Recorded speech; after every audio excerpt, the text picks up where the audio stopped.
Just, yeah.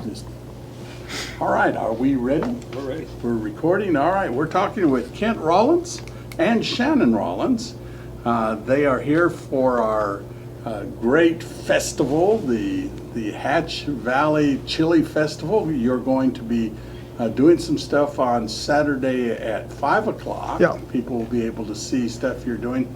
But if they wanted to look at you and see things, they can go to YouTube, and there's just a lot of stuff, like how to make cowboy coffee. How important is that when you're out somewhere packing for people, that you get the coffee right? You know, coffee's been a staple forever and ever, whether it was with cowboys or hunters or whatever you got, you know. And we're on a ranch cooking, you know, you get up 2:30, 3 o'clock in the morning, coffee's first thing on. And you can always...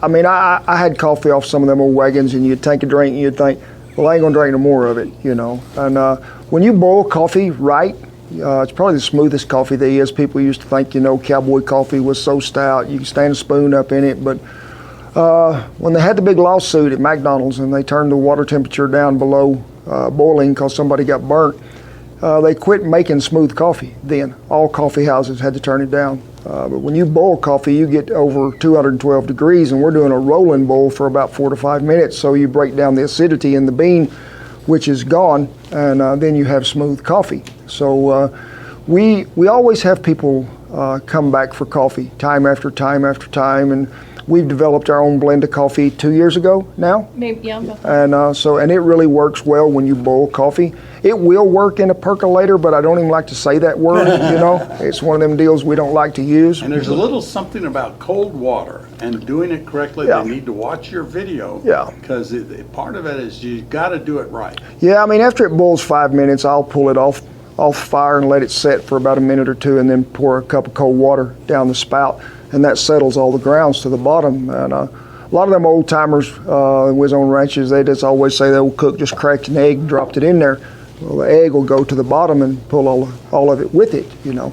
And I said, well, I like eggs and coffee, but I never did like them together, you know. So, but up at the Hatch Festival, we will be right beside the fresh chili booth up there. So we'll be doing some demonstrations up there as well. If people want to come by, they can see us there too. But we'll have a demo at 5 o'clock on Saturday, I think.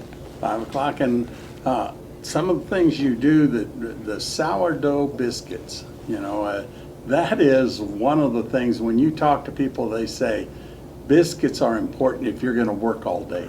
Yeah, you know, I grew up eating biscuits, and we had a lot of baking powder biscuits, a lot of sourdough biscuits, and I probably made my first biscuit when I was 10, 11 years old. But sourdough was a staple on ranches forever. And even when we was doing some hunters, if the elevation wasn't too high, sourdough needs to work in temperatures above 70 degrees most of the time. And a lot of them old cooks would keep their starter in a bedroll with them, you know, to keep it warm, keep it active. We'll stick ours in a Yeti ice chest if it's cold now. I don't want to sleep with it. But biscuits are something that's sort of like coffee. You know, they've got to be right, got to be light, got to be fluffy. Bless my grandmother's heart, she couldn't make a biscuit, and when she did, it needed about 30 pounds of gravy to go in it before you could eat it. But your grandmother was the first one that attracted you to the idea of cooking. You stood on a stool and... No, that was my mother. Oh, your mother, Joy. Yeah, my mother, she was a great cook. We never had a whole lot to cook with, but she always made sure that it looked like it was a lot, you know. And she told me when you cook, there's really more than just ingredients. You got to put your heart into it, you know. And I was very fortunate to be the youngest in the family, so I got to stay home longer than the rest of them. Sure, I was horseback a lot, and we cowboyed a lot, but I cherished my time I had in the kitchen with my mother, or a bunch of them old women that'd come over after church and they'd throw something together, never have a recipe, you know. So I admired them greatly. They were probably the people that inspired me to cook more than anything else. One thing I noticed with my grandmother was she'd get everything ready at the same time. Yeah. And when she was cooking, she timed everything. Yeah. I noticed you do the same thing. You time it so that when you're ready to feed, it's all ready at the same time. Yeah, and that's pretty hard to do on some ranches. I mean, you can do it at breakfast because it's a set time, but at a noon meal or a night meal, cow don't on a watch, so you really don't know what time they're going to be back. But you see the dust flogging down there somewhere getting closer, you know you better hurry. But it's nice. Sure, desserts can be cooked early. but the rest of it, me and Shan try to have it to where it all comes off at the same time. Now, the Studebaker isn't a car. It was in 1852, started as a chuck wagon. You found one, was it a 1876, yeah. yes. And You know, that's really an important part of what you do. oh yeah, it's any wagon could become a chuck wagon. It would be all you'd have to do is take the grain boards out of the back, slip a chuck box in. But Studebaker was really the only company that transpired from wagons to automobiles, and there was a lot of Studebaker pickup trucks and cars that were really good. But Studebaker was so popular, when Abraham Lincoln was at the White House, he requested that there be a Studebaker coach there because they were so smooth. And we're proud of ours. It's been a lot of miles, a lot of different places, but they hold up well, and it played a great part of history in really feeding cowboys. It was the first Meals on Wheels. Yes, it was that. So the life of a ranch cowboy, you really are aware of that because you've lived that Yeah. life. So you're aware of the things that really resonate with cowboys when you're out cooking. You really think about. So you also have to have in your wagon, you have to have the ability to deal with things like spider bites and rattlesnake bites and bruises and stuff, and because they can't go back to town, they got to go back and work. Yeah, you be on a ranch 70 miles to the nearest store, and a lot of them places didn't have a doctor to begin with in them. And the cook was always a psychologist, a dentist, a doctor, and a cook, So I've learned through the years a lot of the old stuff that my mother and my grandmother used because you didn't have nothing else. What'll work, You take meat tenderizer and make a paste and put it on a spider bite. It'll pull a lot of the poison out. Onions, garlics, and jalapenos, they're some of the best antibiotic that's ever been made. Honey's really good. But one of the best ones, and I even pulled this on Shan, she thought it was a joke, but you get an old penny, something that's still got quite a bit of copper in it, and she got bit by a spider right on the arch of her foot, and it swelled up, great old big red circle on there. And I told her, I said, I can fix that for you. And she said, I don't believe none of that crap you're telling people. And I said, well, I'm just telling you, it'll work. I said, we're going to tape a penny to it. So we got it. Abraham Lincoln's head has to be down, taped it on there. Next morning, what was it? It was gone. It was gone. That copper will pull the poison out of it, but it's hard to find a penny anymore. It's got any copper in it. So one of your problems when you're going all over everywhere is to map where you're going. Sometimes the horses go one direction and you're trying to figure out where you should feed from, and Yeah. that's always a problem, isn't it? Well, you get on ranches you've never been on, especially if you're pulling a wagon with a team. Sometimes the remuda would be ahead of you. Sometimes it would have already been in camp. Sometimes it's far back there, you don't know where it's at.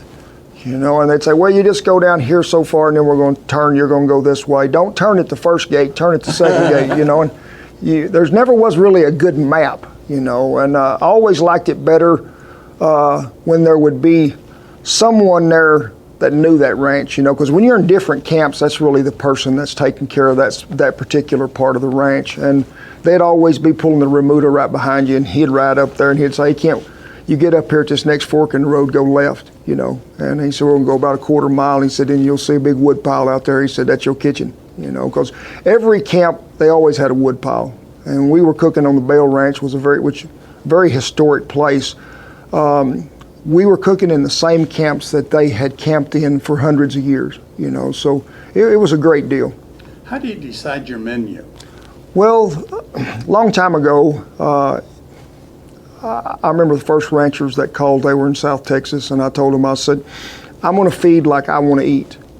And I said, if you're going to scrimp on groceries, don't call me, because it doesn't matter if you're scrimping on the groceries, it's still the cook's fault. It never goes back to the guy who said, I said, so if you don't want to do it that way, I don't care, and they'd always say, oh no, you just do whatever you want to. So I'd make a menu, usually add 3 days, because Mother Nature's in control. You never knew what was going to happen, and if it was a ranch that was fairly short, 2 weeks or something like that, you could take the groceries in with you, store what you needed to at headquarters, somebody run back and forth. But on some of the bigger ones where we were there 6 and 7 weeks, we would send the grocery list to the ranch like 3 weeks ahead of time. They'd have all the groceries there at headquarters when we got there. And you you make food you know you're comfortable with, but you know that is good. Sure, Cowboys was some of the greatest experimentation that we ever had in our life because they couldn't leave. They had nowhere else to go eat, you know. So you always judge that by a new recipe if they come back and got a third plate full, you know. And politest bunch of people I ever seen in my life. There is a code of ethics, and it's something that goes on at a wagon, and it's something really that I think society today would learn a whole lot from if they could step back out and go in there with us and see what really happens on a working ranch and how things evolve.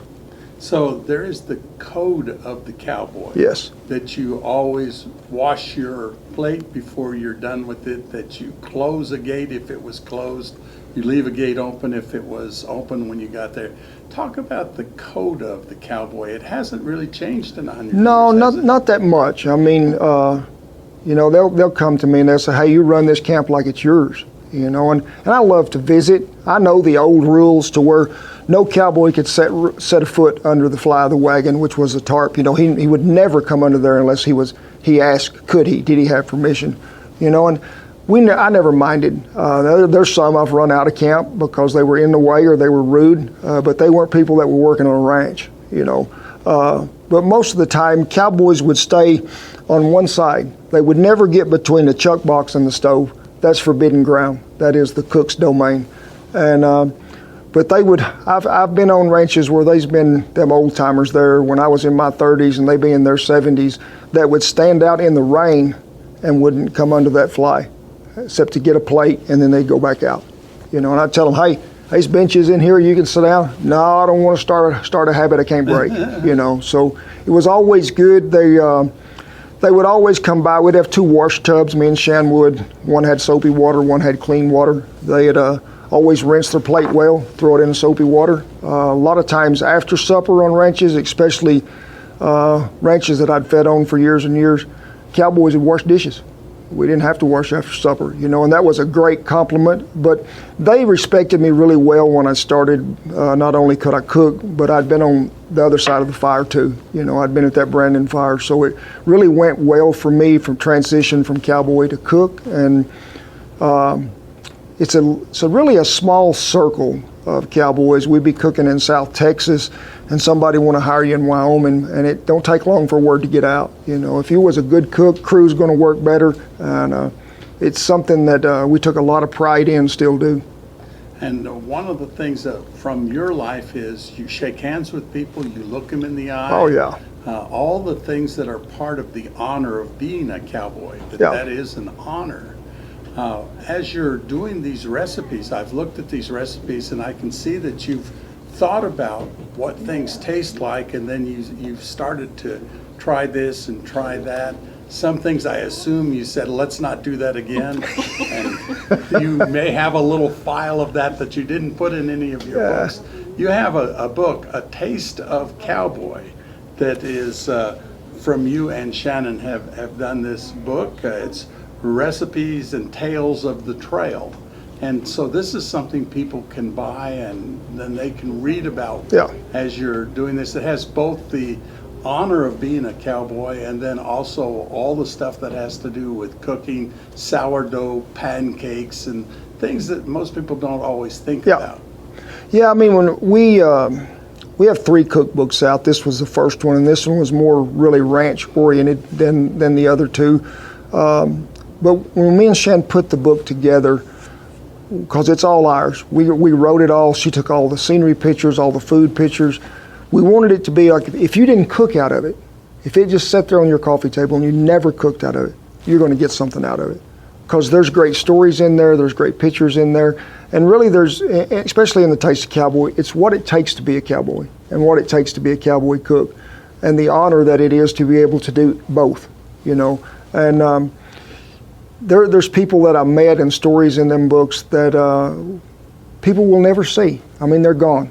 You know, you're in places that a GPS couldn't find, which was a blessing, and a cell phone didn't ring. And I can remember we come out of the Bell Ranch, which there was no signal, no email, no nothing for 7 weeks. And we got to the highway down there by Tucumcari, and they went to going off just fast they could. And I looked at Shannon, I said, let's just throw them out the window. You know, it was a great 7 weeks not to have it. But talk about cast iron, because that is an integral part of what you're doing, isn't it? Cast iron's the best thing to cook with there ever was. You know, it's been around forever. And if properly took care of, you can pass it down from generation to generation. And you never seen anybody in a wheel fight over Teflon, stainless steel, Tefal, but cast iron, they will. You know, it's a product that has been here, I don't know how many years, but the good stuff, the old Wagners, the Griswolds, stuff like that, if you can find that stuff at an antique shop, or maybe some was passed down to you, that stuff's like gold. I mean, it is the greatest cast iron ever made. It's all we cook with on the wagon. We have cast iron Dutch ovens, cast iron skillets, and if it was good enough for old Cookie to take down the trail in the 1870s and 1880s, it's good enough for me to take today. And you have a thing you say, you clean it after every cooking. Yes. You don't try to clean it after. You do it after you cook. Yeah. You make sure that whatever you've used is ready for the next time. Yeah, I mean, cast iron is always easiest cleaned right when you get through cooking. And it don't take 2 minutes, you know. A lot of people say, well, I'm just going to set it over there and sink and I'll get back to it. That's the worst thing you can do, to let it set. If you've got a good finish and a good seasoning on a cast iron, you can get through cooking, wipe out any oil that there might be, just got some hot water, pour on there, let it steam, brush it off. It's ready to go. Put it back on there, re-season, and you're ready to go back to work. But we clean and season every time right after we use it. So will you be showing some of those things with cast iron when Yeah. you're doing your demonstration, Yeah. so people can actually? Yeah, we always People are try to afraid of it sometimes. They're a little afraid. Well, of I was cast afraid of it when my mother would pick it up like this position, you know. But, you know, cast iron's biggest drawback through the years was it was heavy, you know. It was made for that for a reason, and that is to hold heat. You know, when you get heat retention in something, you've got somebody really that's out there that's listening and they think, hey, I'm going to go get me some cast iron, and you go to Walmart and you see something up there by the register and it says $9.99 and you pick it up and it's light. I mean, that's a dog food bowl, you know. That's not real cast iron. There's a lot of good cast iron in the United States, but there's also a lot of bad cast iron that comes in here from shipped in that's not made in the USA. That's what I'm trying to say more than anything else. And oil, one of the things you're concerned about is the oil actually be hot enough that people can buy some oils that won't be good for what they're doing. You know, for years and years, we seasoned. My mother did, I did, with bacon grease, lard. That's all we had, you know. And when I started really going to so many ranches in '92, I started using a lot of olive oil on my old cast iron. Because it's had a slick finish 20-something years, so it didn't take much. But newly seasoned cast iron, and probably what I use more than anything today, is either grapeseed oil or avocado oil, because it has a high smoke point. And that smoke point then is important. Oh, yeah. When you're out on a camp somewhere, there's some stuff that you want to make sure you don't have you don't cook it too long, because there's no way to step back from that. Yeah, there's not a knob that you can control temperature in the way that we cook. There's not 350, there's not 400. There's just, it's nearly hot and it's hell for hot. Now talk about your cook stove. You have a special name for your cook stove. You know, for years and years, especially when I cooked for elk hunters in the Gila, and when I cooked on some of the first ranches, I was just digging a hole in the ground, throwing a grate over it, and cooking, and everything in the world blowed in your gravy, blowed in your eggs. I got tired of bending over. If you was in a place like we're usually in, where it's old drought conditions, you know, a fire could get away from you in a big hurry. So a friend of mine down at Dickens, Texas, got to making these stoves a long time ago, and I just call it Bertha. It's about 2 foot wide till you fold up the warming tray on one side, and about 38 inches long. Weighs 347 pounds, you know, the original version. And they would contain fire, which was something that I really needed, because I wasn't afraid of it getting away. But also, I didn't have to bend over anymore. But I told Shan, after loading that old one, especially for about 17, 18 years, you know, I say I never loaded that hole I dug in the ground. I just covered it up and left it, you know. But I wouldn't take for it or anything in the world. You know, we teamed up with Hasty Baked Grills out of Tulsa, Oklahoma now, and they make a new version of Bertha that's got a bottom in it, got wheels. It's a little more sophisticated than that old version I had. And then we even have some places that we can't take Bertha when we go on a ranch, and we have a little old portable stove that has probably 2-foot sidewalls on it, and then we'll just lay a grate over the top of it. But time you get it put together, it nearly weighs as much as Bertha, don't it? It is heavy. But with Bertha now, you have things that are hot, and you can make them less hot. Yeah. You can set over to one side. Yeah. You can take the lid off a little bit, then you can get more heat coming up. Yeah, So it's got three. that's your temperature. It has 3 eyes in it, just like an old cast iron stove was so many years ago. And if you really need to turn the heat up on a skillet, take an eye out, you know. But I try to, even when I'm grilling or if I'm cooking on that or whatever, I'm always going to have 2 sides of a fire. One that's really hot and one that's not quite as hot, you know. It's always going to be that way because it's hard to regulate heat. A lot of times, especially if you're somewhere it's really dry and the wind's blowing 40 miles an hour, you know, you're creating a furnace more than you are anything else. So it does make a difference. Well, this is really interesting. We're looking forward to you being at the Hatch Festival on 5 o'clock on Saturday. Yeah. You'll be there. You'll also be there walking around talking to people. Yeah. People can ask you questions if they do. To find your channel, how do they find it on YouTube? Just type in Cowboy Kent Rollins. It'll get you there. It's YouTube, Facebook, Instagram, everything in the world. And but we will be at the booth. I don't even know what time opens. 12, Robert? 11? 10:30? 10:30, I think right after the parade. Yeah, so we'll be at a booth there doing some demonstrations as well as on the stage, and we'll be glad to see them all. It's wonderful, and I really do enjoy those YouTubes. It has changed my cooking, like with eggs, using a little water Yeah. to cover. All the things that you've shown has really helped my cooking. It does. We try to help. We try to help. Well, thank you so much. Thank you, sir.